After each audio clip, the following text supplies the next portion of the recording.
Hi again everyone, and welcome back to One English Tip in 1 Minute for Portuguese Speakers, where each week I talk about one common English mistake made by those who speak Portuguese as a mother tongue, and this is the 13th video, or video number 13.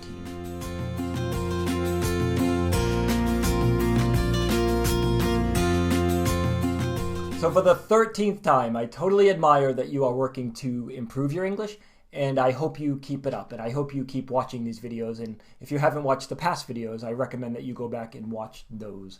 I wouldn't make these if I didn't think they would be helpful to you.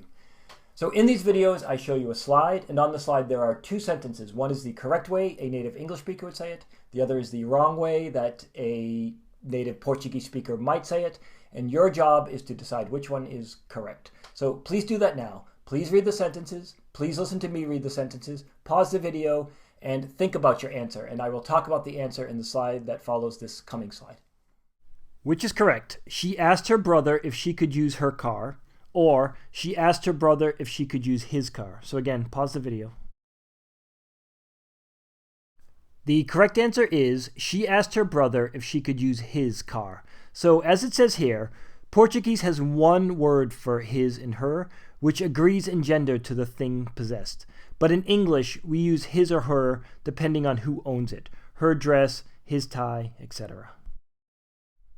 So how did it go? Are you a ninja? Did you get it without any problems at all and with total confidence? Are you insulted that I would ask you such a question?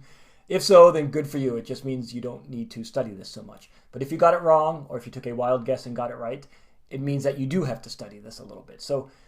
And actually, a little bit might be right. It doesn't take much to get past these mistakes. You just have to recognize them, and you have to sort of drill into your brain the right way to do it. So to start you off on that process, I've given you 3 sentences. Study them in their entirety, review them, really drill them into your brain, like I just said, and put into practice what you've learned through speaking or writing or both. Keep repeating the process using outside resources if you have to until you've mastered this.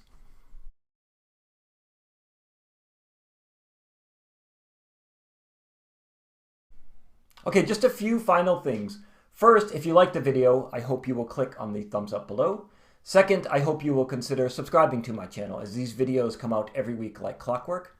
Third, I have a course, an online course called 50 Common English Mistakes. And if you follow the link in the description box below, you will get half off the course, so it will cost the equivalent of 10 euros.